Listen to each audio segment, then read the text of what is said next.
बच्चों इस वीडियो में मैं आपको रिडम्पशन ऑफ प्रेफरेंस शेयर का क्वेश्चन नंबर 7 एक्सप्लेन कर रहा हूँ। 4 तक अपन कर चुके थे। 5th नंबर बच्चों होमवर्क में है आपके लिए। ठीक है, तो आप सब बच्चे 5th नंबर क्वेश्चन ट्राई करें, सेल्फ ट्राई करें, और ये होमवर्क में करना है आपको। 4 तक अपन कर चुके थे, 5th करना है आपको। और अभी इस वीडियो में अपन 7th नंबर देख रहे हैं। 7th नंबर क्वेश्चन है ना, इसके अंदर एक नया एडजस्टमेंट है जिसके बारे में मैंने आपको प्रीवियस क्लास में समझाया था, और वो था एरियर वाला टॉपिक। उसमें मैंने क्लास में आपको ये समझाया था कि अगर रिडम्पशन के वक्त किसी भी शेयर होल्डर का कोई एरियर चल रहा हो, मतलब उसने कोई कॉल नहीं दी हो, उसका कोई पैसा बाकी चल रहा हो, तो उसके शेयर का रिडम्पशन रोक दिया जाता है। तो रिडम्पशन रोकने में बच्चों केवल एक ही एंट्री पर अफेक्ट पड़ेगा, वो पेमेंट वाली एंट्री पर होता है। जब अपन प्रेफरेंस शेयर होल्डर का पेमेंट करते हैं ना, उस जगह पर अपन क्या करेंगे, उसका पेमेंट रोक देंगे। उसके अलावा बाकी के सब टॉपिक्स और एडजस्टमेंट और कैलकुलेशंस अनअफेक्टेड रहती है। उसी तरह से सीआरआर बनेगा, उसी तरह से प्रीमियम और रिडम्पशन अकाउंट भी राइट ऑफ अगर होगा। अच्छा, इस क्वेश्चन में मैं आपको एक्सप्लेन जो कर रहा हूँ वो थोड़ा सा अल्टरनेट तरीके से भी कर रहा हूँ ना, कि बुक्स के अंदर जब कोई एग्जांपल्स वगैरह देखोगे तो उसमें कुछ और तरह से किया हुआ दिखेगा आपको, बट ठीक है, अल्टरनेट वे ऑफ डूइंग है वो भी, जो मैं बता रहा हूँ आपको, तो आप समझ लें इसमें अच्छी तरह से। टॉपिक क्या है मेन, अगर किसी शेयर होल्डर का कोई एरियर चल रहा हो तो अपन उसका पेमेंट रोक दिया करते हैं। देखो समझ लो, इजी क्वेश्चन है। एक बार समझाते वक्त मैं आपको ये बुक दिखा रहा हूँ, उसके बाद में स्क्रीन पे से बुक कट जाएगी, फिर आप अपनी बुक में से देखते रहना question. Ratlam limited issued 5000 redeemable preference share of 100 each, fully called. कोई कंपनी है जिसने 5000 प्रेफरेंस शेयर इशू कर रखे हैं। ये इशू आपको नहीं करने, पहले से कर रखे हैं 5000, ड्यू फॉर रिडम्पशन। अब उनके रिडम्पशन की तारीख आ गई है एट 10% प्रीमियम। तो बच्चे देख लो, 5000 प्रेफरेंस शेयर का रिडम्पशन करना है, 100 रुपये वाले हैं। तो यहाँ पर अगर एक बार अपन जनरली देखें तो सीआरआर कितने का ज़रूरत पड़ेगा, 5 लाख का सीआरआर बनाना पड़ेगा ना बच्चों। 5000 शेयर है, 100 रुपये वाले, अगर आप इनका रिडम्पशन करते हो तो 5 लाख के सीआरआर की ज़रूरत पड़ेगी। अभी क्वेश्चन अपन ने आगे पढ़ा नहीं है, हो सकता है कोई नए शेयर वगैरह इशू हो जाए जिससे सीआरआर कम हो जाए, बट अभी हाल फिलहाल 5000 शेयर है, 100 रुपये वाले, और इनका रिडम्पशन करना है बच्चों 10% प्रीमियम पर। तो आपको प्रीमियम अकाउंट को भी राइट ऑफ करना पड़ेगा। अब ध्यान से देख ले, मैं समझा देता हूँ एक बार आपको। देखो, रिडीमेबल प्रेफरेंस, इन्होंने बैलेंस शीट नहीं दे रखी है, बैलेंस शीट के केवल 2-3 आइटम्स बताए हैं। और ये भी मैंने आपको मेरे एक्सप्लेनेशन में बताया था कि अगर क्वेश्चंस में बैलेंस शीट दे रखी हो तो वापस अपन को बैलेंस शीट बनानी पड़ती है, लेकिन अगर बैलेंस शीट नहीं दे रखी तो बच्चों वापस नई बैलेंस शीट आपको नहीं बनानी पड़ेगी। हो सकता है इस क्वेश्चन में ये बोला हुआ है कि बैलेंस शीट में आइटम्स को कैसे दिखाओगे, तो अपन 2-4 आइटम दिखा देंगे बैलेंस शीट में कि इसको ऐसे दिखाएंगे, इसको ऐसे दिखाएंगे, बट बैलेंस शीट पूरी बन नहीं पाएगी। बनने का मतलब है उसकी दोनों साइड इक्वल करके दिखाना, वो चीज़ पॉसिबल नहीं है। वो तभी पॉसिबल हो सकती है जब क्वेश्चंस में ऑलरेडी कोई बैलेंस शीट दे रखी हो। इसमें बैलेंस शीट नहीं दे रखी, इसने 1-2 आइटम बता रखे हैं। देखो बच्चे, क्या क्या है, प्रेफरेंस शेयर कैपिटल 5 लाख, ये भी आपने सुना ही था ना, 5000 शेयर है, 100 रुपये वाले, तो 5000 इंटू 100 कितना होता है, 5 लाख। और ये देखो बच्चे, कॉल इन एरियर, आपको बैलेंस शीट मैंने समझाई है, बैलेंस शीट में पता है ना, कॉल इन एरियर को शेयर कैपिटल में से लेस करके दिखाते हैं। हालांकि ये बैलेंस शीट नहीं बना रहे, तो ये तो इन्फॉर्मेशन दे रहे हैं कि सर 5 लाख तो है शेयर कैपिटल, और कोई एरियर चल रहा है, कॉल इन एरियर चल रहा है बच्चों प्रेफरेंस शेयर पे, कितने हज़ार रुपये का, 10,000 रुपये का। अब इस व्यक्ति का अपन को देखना पड़ेगा, ये 10,000 रुपये अपन को दे देता है क्या। अगर ये 10,000 रुपये कंपनी को दे देता है तो इसके शेयर का रिडम्पशन हो जाएगा, और अगर ये शेयर पेमेंट नहीं देता तो इसका रिडम्पशन रोक देंगे। केवल कौन सी एंट्री में, पेमेंट वाली एंट्री में। जनरली जब आपके पास 3 लाख के पड़े, सीआरआर बनाने में काम आएंगे। सिक्योरिटी प्रीमियम आपके पास 40,000 का पड़ा है। डेवलपमेंट रिबेट रिजर्व, ये भी एक फ्री रिजर्व होता है बच्चों, क्लासेस में समझाया गया है आपको। तो डेवलपमेंट रिबेट रिजर्व 2 लाख का पड़ा है। तो बच्चों सीआरआर बनाने के लिए अपने पास अमाउंट दिख तो रहा है, देखो जनरल रिजर्व पड़ा है 3 लाख का और डेवलपमेंट रिजर्व पड़ा है 2 लाख का, लेकिन फिर भी एक बार क्वेश्चन आगे पढ़ लो, कुछ और बातें लिखी हुई है। अब बच्चे ये उस एरियर वाले आदमी के ऊपर बात करेंगे। सबसे पहले ये कहेंगे कि ये जो एरियर वाला आदमी है ना, ये लापता हो गया है। लापता मतलब है ये मिल नहीं रहा है। तो बच्चे उसका लाइन का इनडायरेक्ट मतलब यही है कि ये एरियर रिकवर नहीं हो पाएगा। तो अगर एरियर रिकवर नहीं हो पाएगा तो अपन इसका पेमेंट क्या करेंगे, रोक देंगे। जब तक आप अपना क्लियर नहीं करोगे तब तक आपके शेयर का रिडम्पशन नहीं होगा। It is ascertain that the call in arrear on account of final call on 500 share. ये कह रहे हैं कि ये जो कॉल इन एरियर है ना 10,000, ये कोई फाइनल कॉल बाकी है 500 शेयर पर, वो बाकी चल रही है। तो 500 शेयर है बच्चों, इन 500 शेयर पे एरियर चल रहा है, यानी ये जो 10,000 का एरियर दे रखा है ना, ये 500 शेयर पर है। आप 10,000 को 500 से डिवाइड करके, मतलब 10,000 डिवाइडेड बाय 500, आंसर 20 रुपये आएगा। तो हमें ये पता चल जाता है कि 20 रुपये की कोई कॉल बाकी होगी, मतलब जैसे होता है ना application allotment, first call, last call, ऐसे। तो लास्ट कॉल इस आदमी ने नहीं दी होगी कि कितने रुपए की कॉल है, 20 रुपये की कॉल है बच्चों। क्या आपको कैसे पता चला? 10,000 को 500 से डिवाइड करके देख लो, 10,000 का एरियर चल रहा है और उसने नीचे बता दिया कि ये 10,000 का एरियर जो है वो 500 शेयर पर है। तो 10,000 डिवाइडेड बाय 500 करेंगे तो आंसर आएगा 20 रुपये, यानी कोई 20 रुपये की कॉल होगी जो बाकी चल रही है। मेन बात यह है कि इस 500 शेयर का पेमेंट अपन को रोकना पड़ेगा। आगे लिखा हुआ held by 4 member who were not about could not be known till the end, मतलब उनका बारे में पता नहीं चल सका था लास्ट तक, अर्थात रिडम्पशन करने तक उनका पता नहीं चला कौन थे कहाँ थे। तो इनका पेमेंट, वो एरियर जो था ना, वो रिकवर नहीं हो पाया। अब देखो एक अच्छी बात आई, 50,000 of the development reserve is free for distribution. मैंने आपको बताया था, बहुत अच्छी तरह से एक्सप्लेन किए थे रिजर्व्स वगैरह के मैटर, कि सीआरआर जो बनता है वो फ्री रिजर्व से बनता है। तो इन्होंने एक बात बता दी बच्चों, ये डेवलपमेंट रिबेट रिजर्व दिख रहा है, देखो 2 लाख रुपए। हमने तो सोचा था ये 2 लाख पूरा काम में ले सकते हैं, लेकिन इन्होंने इसके ऊपर एक बात लिख दी है बच्चों, ये कह रहा है development reserve is free for distribution as dividend, but केवल कितना, 50,000 ही, 50,000 of the development reserve is free. यानी तुम 2 लाख जो अमाउंट दे रखा है वो पूरा काम में नहीं ले सकते, इसमें से 1.5 लाख तो यूज़ हो चुका है पहले से, मतलब पहले से अप्रोप्रिएटेड है, फ्री इसमें से केवल 50,000 ही है। तो बच्चों अब सीआरआर बनाने में पैसे की ज़रूरत पड़ेगी, अपन को कमी पड़ेगी। तो बच्चे वही है, नए शेयर इशू करने पड़ेंगे इस क्वेश्चन में अपन को। देखो बच्चे, आपके पास जनरल रिजर्व 3 लाख का पड़ा है। पहले मैंने सोचा था कि 2 लाख पूरा काम आ जाएगा, सोचा था, मतलब समझाने का तरीका है, बाकी मुझे तो पता ही है क्या था क्या नहीं था। तो 3 लाख रुपए इसमें पड़े हैं, 2 लाख इसमें पड़े हैं, दोनों मिला के 5 लाख है। 5 लाख से सीआरआर बन सकता था 5 लाख का, लेकिन अब इसने क्वेश्चन में कह दिया नहीं, डेवलपमेंट रिबेट रिजर्व में से 50,000 ही फ्री है बच्चे। तो बच्चों 3 लाख ये फ्री पड़ा है, 50,000 ये फ्री पड़ा है, तो आपके पास तो 3.5 लाख रुपए ही है। यानी बाकी के लिए अपन को क्या इशू करने पड़ेंगे, शेयर इशू करने पड़ेंगे बच्चों। लास्ट में देखो क्या लिखा हुआ है, balance of general reserve and security premium can be utilize. क्या जनरल रिजर्व और पीएनएल को, सिक्योरिटी प्रीमियम को आप अपने यूज़ ले सकते हैं। And shortfall will be made good by issue of equity share of 10 each. कहते हैं पैसे की ज़रूरत पड़े तो इक्विटी शेयर इशू कर दीजिएगा 10-10 रुपये वाले, ठीक है, और पार पे इशू कर दीजिएगा। अब मैं इसको करके दिखा देता हूँ आपको।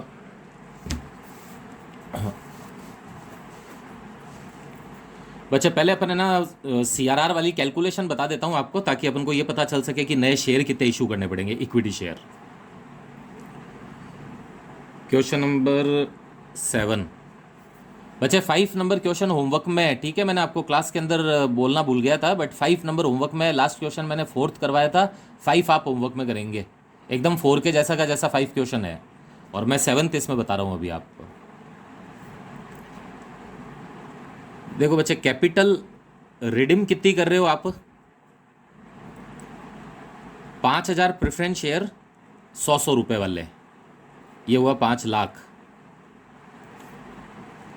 तो बच्चे 5 लाख की कैपिटल रिडीम कर रहे हो, लेकिन आपके पास सीआरआर बनाने के लिए रिजर्व तो बच्चे 3.5 लाख कुछ ही बचा हुआ है।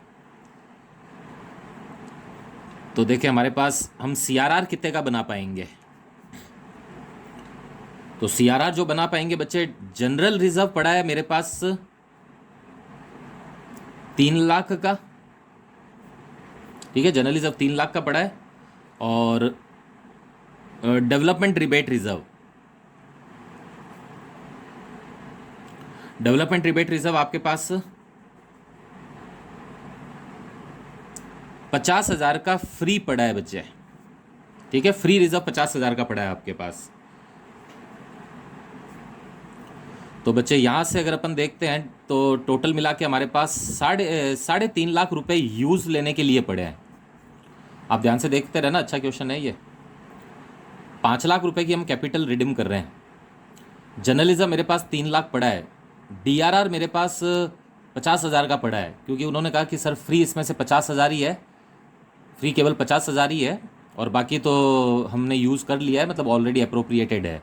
तो उसका मतलब है आपके पास रिजर्व केवल 3.5 लाख के हैं। और आपको पता होगा बच्चों, सिक्योरिटी प्रीमियम भी पड़ा है बैलेंस शीट में। आप देखो अपने आप 40,000 का सिक्योरिटी प्रीमियम भी पड़ा है। तो बच्चे अब यहाँ पर एक थोड़ा सा ध्यान से सुनने की बात है, आराम से सुनना ये वर्किंग नोट पूरा। आपको पता हो तो बच्चों है ना, रिजर्व की ज़रूरत अपन को प्रीमियम राइट ऑफ करने में भी तो पड़ेगी, सिक्योरिटी प्रीमियम राइट ऑफ करने में, वो प्रीमियम ऑन रिडम्पशन। इस क्वेश्चन में एक दिक्कत ये आएगी कि प्रीमियम ऑन रिडम्पशन को राइट ऑफ करने के लिए भी सिक्योरिटी प्रीमियम कम पड़ेगा इसमें। आप बैलेंस शीट में देखो, 40,000 का सिक्योरिटी प्रीमियम है, ठीक है, ये सिक्योरिटी प्रीमियम 40,000। जबकि आपको इस क्वेश्चन के अंदर आप देखोगे कि प्रीमियम ऑन रिडम्पशन जो है वो ज़्यादा का होगा, प्रीमियम ऑन रिडम्पशन अकाउंट। तो बच्चों सिक्योरिटी प्रीमियम से वो पूरा राइट ऑफ नहीं हो पाएगा, वहाँ पे भी अपन को रिजर्व की ज़रूरत पड़ेगी। ये सब सिस्टम और रूल्स बच्चे क्लासेस में अच्छी तरह बता रखे हैं मैंने आपको, तो आप वापस एक बार देख लें कि सिक्योरिटी प्रीमियम, उस प्रीमियम ऑन रिडम्पशन अकाउंट को राइट ऑफ करने के लिए भी हमें रिजर्व वगैरह की ज़रूरत पड़ेगी। तो एक बार उसकी कैलकुलेशंस भी आप वर्किंग नोट्स में करके देखो कि हमें कितना रिजर्व ज़रूरत पड़ेगी और कितना हमारे पास अवेलेबल है। तो देखो एक वर्किंग नोट में इधर और खोल रहा हूं, प्रीमियम ऑन रिडम्पशन का कितने प्रीमियम ऑन रिडम्पशन की जरूरत पड़ेगी पता है आपको? 5,000 शेयर है 100 रुपए वाले, और उसने कहा था मैं रिडम्पशन 10% प्रीमियम पे करूंगा, 10% प्रीमियम पे। तो बच्चे 100 रुपए का 10% होता है 10 रुपए, 100 रुपए का प्रेफरेंस शेयर है, उसने कहा था मैं रिडम्पशन 10% प्रीमियम पे करूंगा। तो बच्चे 5,000 इंटू 10 रुपये 50,000, इतना प्रीमियम ऑन रिडम्पशन अकाउंट भी डेबिट होगा क्वेश्चन करते वक्त, एंट्रीज करते वक्त। तो इसको भी तो राइट ऑफ करना पड़ेगा 50,000 को। तो बच्चे अब की बार आपको सीआरआर की व्यवस्था और ये व्यवस्था दोनों एक साथ देखनी पड़ेगी कि सर मेरे को प्रीमियम ऑन रिडम्पशन अकाउंट को भी राइट ऑफ करना है, मेरे को सीआरआर भी बनाना है 5 लाख का, जबकि रिजर्व तो आपके पास कम पड़ रहे हैं। तो अब देखो ध्यान से मेरी बात, हमेशा पहले अरेंजमेंट व्यवस्था प्रीमियम ऑन रिडम्पशन की करनी चाहिए। इसके ऊपर मैं डिटेल आपको क्लास में बताता हूँ, नेक्स्ट क्लास में। बट ये ध्यान रखें, जब सीआरआर की भी व्यवस्था करनी हो और प्रीमियम ऑन रिडम्पशन को भी राइट ऑफ करना हो तो पहले हमेशा इसकी अरेंजमेंट करना चाहिए। तो देखो 50,000 मैं कैसे राइट ऑफ करूंगा? मेरे पास सिक्योरिटी प्रीमियम तो पड़ा है 40,000 का, तो ठीक है सिक्योरिटी प्रीमियम से राइट ऑफ कर दूंगा, ठीक है। ये जो लॉस होगा ना 50,000 का, इसमें से 40,000 तो मैं सिक्योरिटी प्रीमियम से राइट ऑफ कर दूंगा, और बाकी का बच्चों मुझे जनरल रिजर्व से राइट ऑफ करना पड़ेगा 10,000 का, क्योंकि बताया था आपको रूल, पहले सिक्योरिटी प्रीमियम काम में लेते हैं और कुछ ज़रूरत पड़ती है तो दूसरे रिजर्व से ले सकते हैं, दूसरे रेवेन्यू रिजर्व से। तो बच्चे इस तरह से इस 50,000 की पूरी व्यवस्था हो पाएगी, यानी ये अकाउंट राइट ऑफ हो पाएगा। अब वापस देखो, सिक्योरिटी प्रीमियम आपने पूरा काम में ले लिया, जर्नलिज्म में से भी 10,000 काम में ले लिया। तो अब जब तुम सीआरआर बनाने आओगे, सीआरआर बनाने, तो अब तुम्हारे पास जर्नलिज्म 3 लाख का नहीं 290 का बचेगा। मैंने जान करके आपको ये लिख के दिखाया है कि 10,000 का जर्नलिज्म हम इधर काम में ले लेंगे, पहले इसी का अरेंजमेंट किया जाता है, और 10,000 का अगर मैं इधर काम में ले लेता हूँ तो बच्चे अब मेरे पास जो 3 लाख का रिजर्व था उसमें से 10,000 तो मैंने यूज़ कर लिया, और अब मेरे पास बचा 290। तो बच्चे बताओ अब सीआरआर कितने का बन पाएगा? 290 ये और 50 ये, यानी सीआरआर बनेगा केवल 340 का। 340 का, 290 और 50,000, 340 का ही सीआरआर बनेगा। तो बच्चे कमी कितनी रही? 160 की। और न्यू इशू अपन को कितना करना पड़ जाएगा? ये न्यू इशू आ गया शेयर्स का, लास्ट क्लास में समझाया हुआ टॉपिक ही है।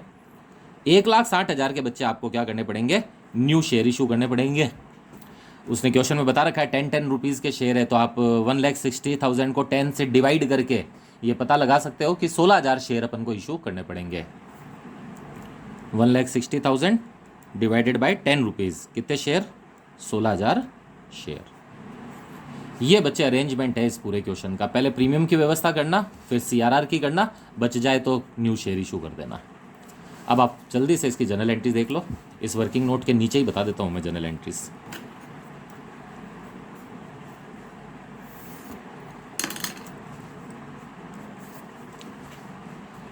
देखिए बच्चे, फर्स्ट जनरल एंट्री तो होगी नए शेयर इशू करने की। 16,000 नए शेयर इशू किए ना आपने। Issue of 16,000 equity share of 10 each at par. Entry बनेगी bank account debit to equity share capital. 16,000 share है, 10-10 रुपये वाले हैं, तो 1,60,000 के तो नए शेयर इशू हो गए। बस एक ही अदर एंट्री में एक ही एक्स्ट्रा एंट्री है बच्चे, बाकी 4 वो बेसिक एंट्रीज आ जाएगी। अब होगी रिडम्पशन ड्यू। बच्चे रिडम्पशन ड्यू तो पूरे 5,000 शेयर पे ही करना। मैंने क्या कहा था, जिसका एरियर चल रहा है, बताया था ना क्वेश्चन में, एक आदमी जिसके पास 500 शेयर है, एक आदमी नहीं 2-3 लोग थे ये, इनके पास 500 शेयर है, इनका एरियर चल रहा है वो 10,000 रुपए वाला। तो केवल इन 500 शेयर का पेमेंट रोकना पड़ेगा, बाकी सब का पेमेंट कर देंगे 4,500 शेयर का। लेकिन ड्यू वगैरह जो सीआरआर वगैरह बनाएंगे वो सब पूरे 5,000 टोटल के हिसाब से ही होगा। पेमेंट जब करेंगे ना तब मैं रोक दूंगा केवल पेमेंट। और ये मैंने आपको बताया, थोड़ा सा अलग तरीके से बता रहा हूँ मैं इसको सॉल्व करना। तो रिडम्पशन ड्यू पूरे 5,000 शेयर का मैं रिडम्पशन ड्यू कर रहा हूँ। एंट्री बनेगी preference share capital account debit 5,000 into 100, 5 lakh. Premium on redemption account debit 5,000 share पे 10-10 रुपए का प्रीमियम भी है बच्चों, 10% प्रीमियम था ना, 50,000 टू प्रेफरेंस शेयर होल्डर 5,50,000। अब जब पेमेंट करूंगा ना तो 5,000 में से उन 500 शेयर का रोक लूंगा जिनका एरियर चल रहा था। तो थर्ड एंट्री बनेगी payment of preference share holder of 4,500 share. 4,500 का ही पेमेंट करूंगा, 500 का पेमेंट मैं रोक रहा हूं। Preference share holder account debit to bank. 4,500 share है, 110 रुपए आप इनको दे दो। याद है ना 110 कैसे बच्चों, आप रिडम्पशन 10% प्रीमियम पे कर रहे हो। ये ऊपर जो ड्यू की एंट्री करी है ना बच्चे, 100 रुपए था कैपिटल, 10 रुपए था प्रीमियम, दोनों मिलाकर 110 से हुई है एंट्री। तो 110 रुपए तो दोगे आप इनके वापस, 4,500 को दे दो, 500 का पेमेंट आप हेल्ड कर लो, रोक लो, क्योंकि इन लोगों का अभी तक एरियर चल रहा है बच्चे। तो 4,500 इंटू 110 ये होगा 4,95,000। और बच्चे यहाँ पर बस एक बात ध्यान रखना, इधर देखो, प्रेफरेंस शेयर होल्डर क्रेडिट हुआ है बच्चे 5.5 लाख से। प्रेफरेंस शेयर होल्डर क्रेडिट हुआ है 5.5 से, जबकि डेबिट हुआ है 495 से। यानी अकाउंट खुला 5.5 से था, अकाउंट बंद 495 से हुआ है। तो वो जो डिफरेंस अमाउंट है वो अपन को न्यू बैलेंस शीट में दिखाना पड़ेगा, यानी इतने पेमेंट अभी तक देना बाकी है। तो बच्चों देना बाकी होता है तो वो लाइबिलिटी होती है ना आपकी, तो उसको अपन को लाइबिलिटी साइड में शो करना पड़ेगा। बाकी हमेशा अपन ये देखा करते थे कि अकाउंट जितने से क्रेडिट होता था उतने से डेबिट करके अपन सबका पेमेंट कर देते थे और सारी लाइबिलिटी खत्म कर देते थे। लेकिन यहाँ पर आप खुद देखो, क्रेडिट हुआ है 5.5, डेबिट हुआ है 495, तो रिमेनिंग जितना भी अमाउंट बचा हुआ है ना, जितना अकाउंट खुला हुआ रह गया, ओपन रह गया, वो अपन को बैलेंस शीट में शो करना पड़ेगा, क्योंकि हमने 4.5 का पेमेंट दिया है ना, बाकी का पेमेंट दिया नहीं है अभी तक।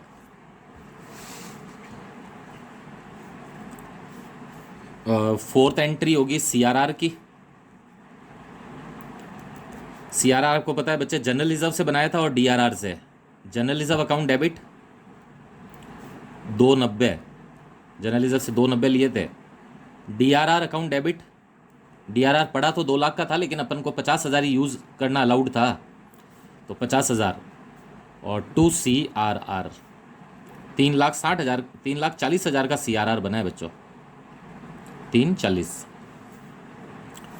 और लास्ट एंट्री होगी premium on redemption account right of premium on redemption आपको पता है ना किससे राइट ऑफ करना है। देखो सिक्योरिटी प्रीमियम से 40,000 ले लूंगा, बाकी जनरल रिजर्व से लूंगा। Security premium account debit 40,000, general reserve account debit 10,000 to premium on redemption account. इस तरह 50,000 का वो अकाउंट क्या हो गया, क्लोज हो गया। बस बच्चे ये एंट्री पूरी हो गई है। अब इस क्वेश्चन में केवल एक लास्ट में लिखा हुआ है कि जनरल आप नई बैलेंस शीट बनाकर उसमें दिखाएं कि आइटम को कैसे दिखाएंगे। तो मैंने कहा था क्योंकि क्वेश्चन में बैलेंस शीट दे तो नहीं रखी है तो नई बैलेंस शीट बनेगी तो नहीं, लेकिन हाँ आप आइटम्स को जरूर शो करते हो कि कौन सी चीज किस तरह से शो की जाएगी। देखिए बच्चे, जब भी बैलेंस शीट शो करने के लिए बोला हुआ हो इसका मतलब है मैच नहीं करवानी है, बस जो जो आइटम आपको पता है कि कौन से कहाँ दिखाने हैं वो बता दीजिए आप उसमें। तो देखिए बच्चे, ये बैलेंस शीट बनेगी, उसकी फर्स्ट हेडिंग आ जाएगी इक्विटी एंड लाइबिलिटी, और इक्विटी एंड लाइबिलिटी के अंदर पहली लेना शेयर होल्डर फंड, उसमें फर्स्ट नंबर पे ले लेना शेयर कैपिटल। अब ध्यान से देखना बच्चों, ये शेयर कैपिटल ही मुझे ध्यान से बताना है आपको। बच्चे देखो, आपको पता होगा कि एक तो आपने नए इक्विटी शेयर इशू करें, तो एक तो वो दिखा दो। क्वेश्चन के अंदर अपन ने ना 16,000 इक्विटी शेयर इशू किए थे। इक्विटी शेयर कैपिटल 16,000, 10-10 रुपए वाले 1,60,000। प्रेफरेंस शेयर अब बैलेंस शीट में नहीं दिखाने। यहाँ पे बच्चे मैं थोड़ा सा अलग बता रहा हूँ आपको, किताबों में सॉल्यूशंस अलग तरह से दिए हुए हो सकते हैं, बट दोनों सही है, वैसे भी करें ऐसे करें, ये इजी वे है थोड़ा सा काम को करने का। तो प्रेफरेंस शेयर का तो आपको पता है ना बच्चों, रिडम्पशन कर दिया अपन ने, लेकिन आप कहोगे नहीं सर 500 शेयर का रिडम्पशन बाकी है ना। तो बच्चों मैं उस 500 शेयर का रिडम्पशन आपको पता है मैंने एंट्रीज में ड्यू तो कर दिया है बच्चे। इधर देखो, जब आपने ड्यू की एंट्री की थी ना तो 5,000 पूरे शेयर को ड्यू कर दिया था। मैंने कहा ना मैं पेमेंट रोक लूंगा केवल। तो जब आप ड्यू पूरे शेयर कर देते हो तो ड्यू पूरे करने का मतलब हो गया कैपिटल अकाउंट तो बच्चों अब बंद हो गया। तो प्रेफरेंस शेयर कैपिटल तो नहीं दिखा सकोगे, उसकी जगह मैं ये प्रेफरेंस शेयर होल्डर का अकाउंट दिखाऊंगा, जो मैंने बताया था ना बच्चे, क्रेडिट में से डेबिट लेस करके। आप खुद देख लो, इधर ही देख लो अमाउंट। क्रेडिट हुआ है 5,50,000, जिसमें से मैंने डेबिट कर दिया 4,95,000, बचा कितना 55। ये अमाउंट मैं लाइबिलिटी साइड में प्रेफरेंस शेयर होल्डर के नाम से दिखा दूंगा कि मुझे इनका इतना पेमेंट देना बाकी है, लेकिन दूंगा तब जब ये एरियर अपना पूरा कर देंगे। और दूसरा ये ध्यान रखना है कि बैलेंस शीट बनाते वक्त एरियर लेस करके दिखाते हैं, जो मैं भी शो कर रहा हूं, मैं इसीलिए आपको समझाने के लिए बना रहा हूं ये बैलेंस शीट। कैपिटल केवल आप इतनी दिखा देना बच्चों। सेकंड नंबर पर आएगा रिजर्व सरप्लस। रिजर्व सरप्लस में बच्चों आपको एक तो पता है डीआरआर आपके पास अभी तक पड़ा है, क्योंकि डीआरआर आपने 2 लाख में से 50,000 काम में लिया था, तो बाकी का 1.5 लाख आपको दिखाना पड़ेगा। एक आपने सीआरआर बनाया है 340 का, वो 340 का सीआरआर आपको दिखाना पड़ेगा। ठीक है, 340 सीआरआर। बस 2 ही रिजर्व है, वो दोनों दिखा दीजिए क्वेश्चन में, बाकी जो भी थे वो अपन ने यूज कर लिए थे। अब आएगा बच्चे बी, नॉन करंट लाइबिलिटी। और इस नॉन करंट लाइबिलिटी में आप प्रेफरेंस शेयर होल्डर को दिखा देना। कितना याद है ना, क्रेडिट में से डेबिट, क्रेडिट हुआ था अकाउंट 550 से, डेबिट हुआ था 495 से, दोनों को लेस कर रहे हो तो 55,000 आएगा। तो इनर कॉलम में दिखाना 55, उसमें से लेस कर देना call in arrear. Call in arrear इसलिए क्योंकि ये हमसे 55 मांगते हैं, हमने इनका पेमेंट रोक दिया, तो बच्चों ये हमसे 55 मांगते हैं, हम भी तो इनसे 10 मांगते हैं, वो कॉल इन एरियर। तो बात तो यही बनेगी ना, पहले तुम 10,000 दे दो, तुम दे दोगे तो हम तुम्हारा पूरा वापस दे देंगे, और तुम जब तक एरियर क्लियर नहीं करोगे हम तुम्हारा पेमेंट रोक के रखेंगे। तो वो 10,000 का एरियर आपको लेस करके बार 45 दिखाना होगा। यानी नेट ये लोग हमसे 45 मांगते हैं, पहले हम इनसे 10 लेंगे, फिर इनको हम 55 देंगे। बस बच्चे, और तो ना कोई आइटम क्वेश्चन में दे नहीं रखा है जिसको और शो करे, बस यही चीज़ इसमें बैलेंस शीट में शो करके दिखानी थी, जिसमें प्रेफरेंस शेयर होल्डर के अकाउंट को दिखाने का मैंने एक अल्टरनेट वे यूज़ किया है। एक दूसरा तरीका ये भी होता है जिसके अंदर प्रेफरेंस शेयर कैपिटल को दिखाया जाता है बैलेंस शीट में, बट आप ये वाला तरीका यूज़ करें, ये बेटर और ईजी रहेगा आपके लिए। और बच्चे और कोई एसेट वगैरह क्वेश्चन में दे नहीं रखी है तो एसेट साइड आपको खोलने की ज़रूरत नहीं है, बस ये इतना ही शो करके दिखाना है आपको। अब नेक्स्ट क्लास में आप जब भी आएँ इस क्वेश्चन को तो पूरा कर ही लें, तो ये मैंने पूरा सॉल्व कर दिया है। और एक क्वेश्चन नंबर 5 होमवर्क में है, वो आपको सेल्फ पूरा करना है।